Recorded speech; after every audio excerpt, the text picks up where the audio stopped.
Hello, everybody. I thought I'd start out the video here. This is Saturday.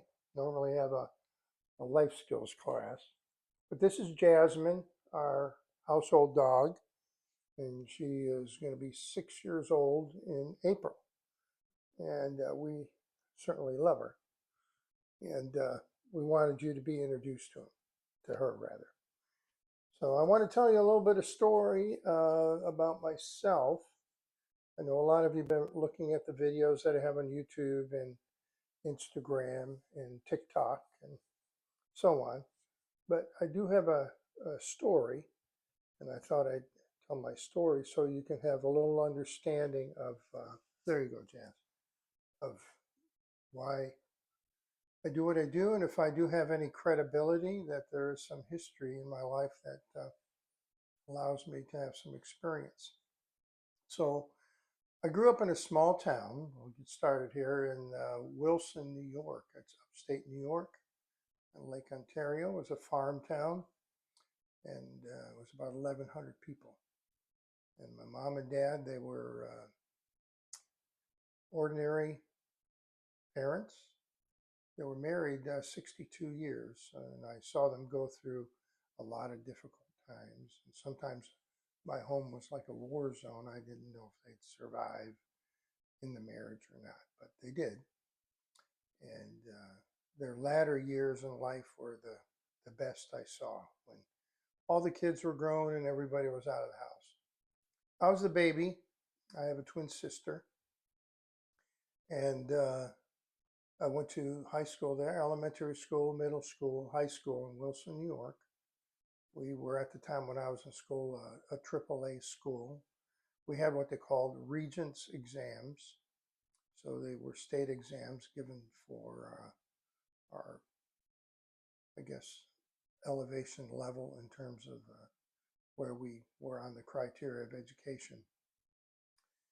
And we had trade schools there. We had automotive, we had print shop, we had carpentry and machine shop. So I grew up with those options to go to trades part in the high school system. So I did take carpentry and I did take printing, and my dad was my auto teacher. He taught me what he knew about cars, which I did. I bought field cars. We used to have a lot of farmland around, and we had field cars. So I graduated high school, and I never, in a period of time, and I never heard about drugs in high school. Nobody ever had any funny tobacco or anything like that. They did have a smoking area for people that did smoke in high school, and there was a corner of the parking lot where people, students, and I believe teachers as well, got together to smoke. And I didn't start smoking until I was 18 and out of the house. And I grew up in this rural area where we could do fishing, hunting, things like that. And I grew up with a very pretty much rounded lifestyle in that country of upstate New York. I enrolled in college. I went to a school there, Niagara County Community College, and I would have gaps between my classes. And being a country boy, I was not exposed to too much. So I was always curious and innocent, not knowing how other people really ventured out in their life. And like I said, I did start smoking at 18 and smoked till I was 31. So about 13 years I smoked cigarettes. So I know a little bit about addiction with nicotine. But getting back to college, I would have gaps between my classes, and we'd have what they call a student lounge area. So in the student lounge area, we would go and listen to people's stories or study or get to know people just by visiting and so on. And I remember being in one of these interim between my classes, being invited to an apartment, because some people did live on or around the school and had an apartment. And this is where I was introduced to drugs. And this is illegal drugs. This is just prescription drugs. It was illegal drugs. And I remember this girl that I was with, she offered to introduce me to what they called hash. And I said, actually, she asked me, she goes, have you ever had hash? And I go, what's hash? Is that like hash brown potatoes or what? And she goes, no, hash. You smoke it. I go, no, I've never had it. So she got out of her purse a little bit of cellophane with something in it, or aluminum foil, and we smoked it together. For me, the first time, she obviously was familiar with it. So that's when I got high for the first time. And I ended up through that beginning stage of experimentation. And experimenting was part of my life. And I would always say to people that I had an innocent side and curiosity. I didn't want to be left out, but I didn't want to be taken advantage of either. So in my experimenting, I would always experiment in various drugs.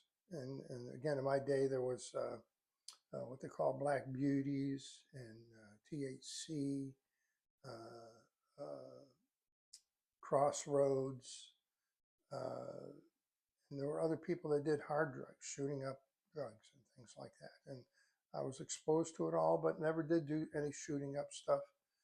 But I did get exposed to the others that I brought up, and I would experiment by taking it, and then I'd figure out in my mind how I could live every day under this influence. And I would always calculate that after the experience, and I would decide on whether I would do it again and when.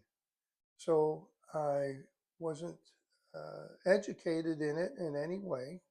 Like I said, I never heard about drugs in our small town until I got into going to college, and I did experiment, and I experimented also in the line of alcohol and getting so sick on alcohol, I decided I was not going to be a drinker because I would get sick. But I did experiment also with different types of acid. Purple haze was blotter, and I did do that a couple times, and I did go on trips. Some of them were bad, and some of them were had no benefit to it. So my experience with experimenting with drugs was very minimal. It was probably a year and a half journey, but I would always calculate in my mind how it would benefit me.